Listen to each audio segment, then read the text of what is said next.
Hello friends, this is Dipti from Prayanats. I am back with my new journal. It did take me some amount of time in making the next one as I was held up with my other project of making Rakhis. Anyways, today I will be flipping through this journal and I am very happy to share that this is a pre-ordered journal. So it is already sold out. I have made this one for one of my friends who is also a craft lover just like me and I hope she likes it. So let's get started. This journal roughly measures around 14.5 by 19 centimeters. This is covered with a fabric and I don't know what to call it, but this is a waterproof fabric, so you can always wipe it with a wet cloth. This is a book plate where you can give a name to this journal, and I really like how the color of this label matches with the beads of the tassel.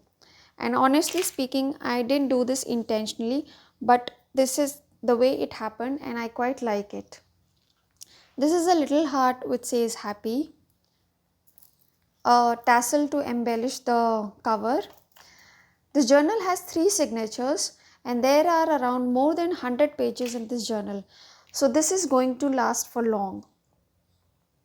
As you move inside, I have added an envelope pocket on the front cover. This idea is again from Natasha from Treasure Books. I will have a link to her video in the description box below in case you want to have a look. I have made a lot of changes in the original idea, so it might not be exactly the same as what is shown in her video.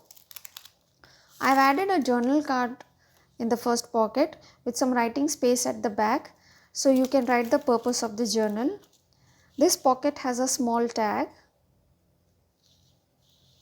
and here is a secret pocket where I have added this flip down envelope, and you can use it the way you want.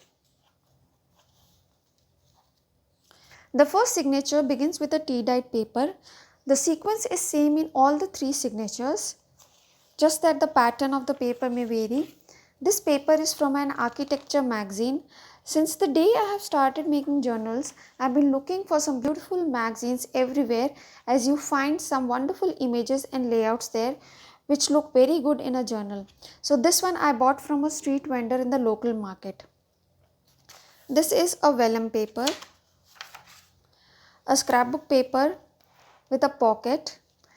Here I have inserted a small booklet which you can write or paste pictures. You can also see some stamping and stenciling here and there.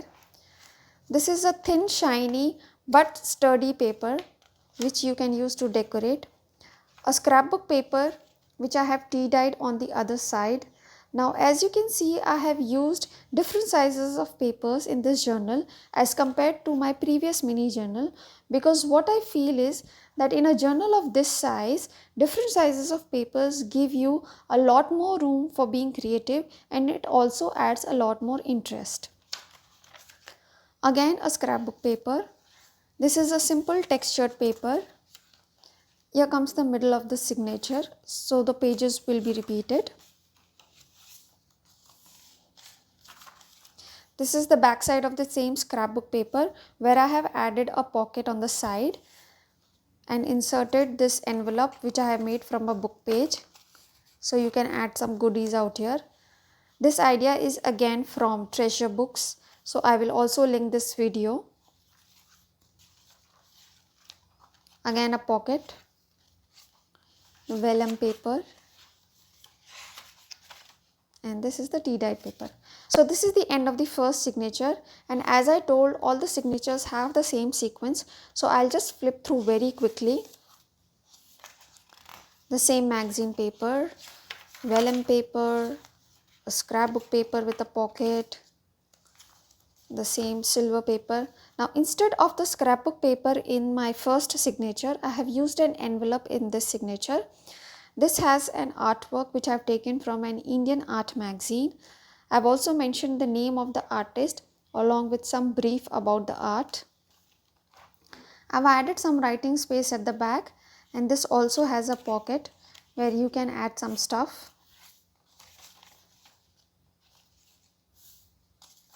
So this is the middle of the second signature.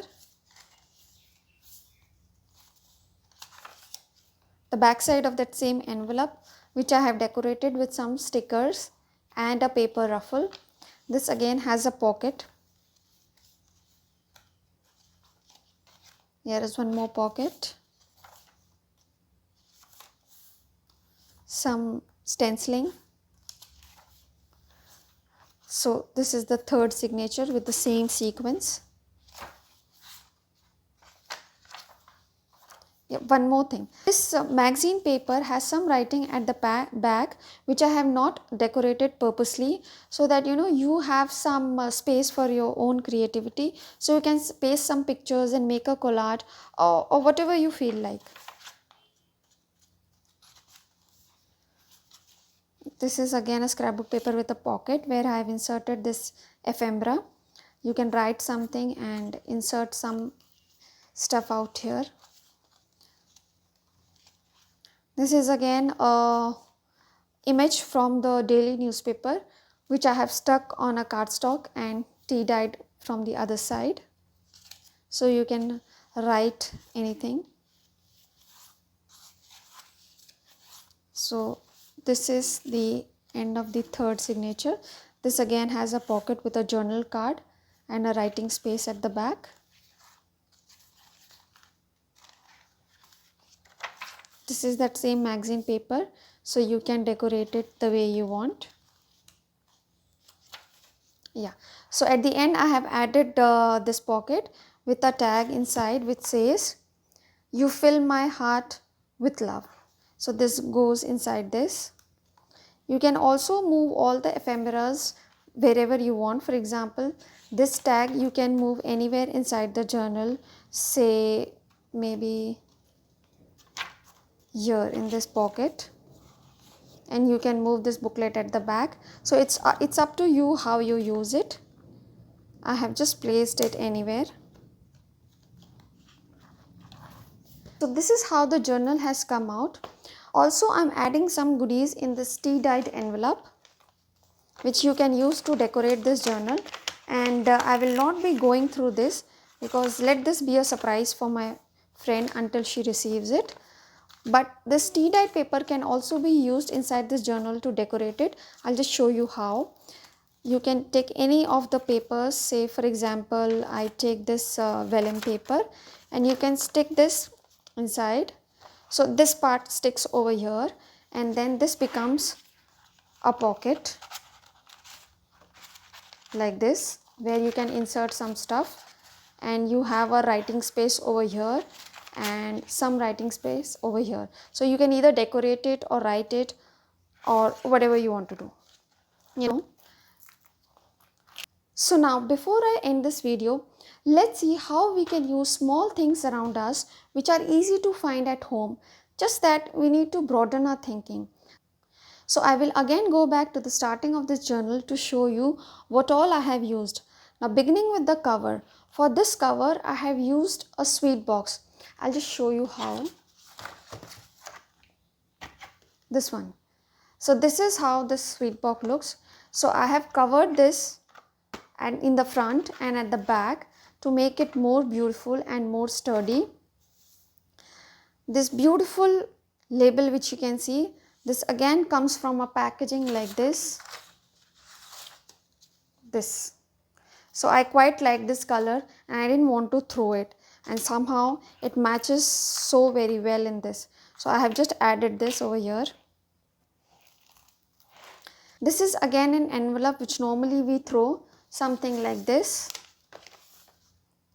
So I have just folded this like this, and this is how it comes over here, and then you can decorate it the way you want.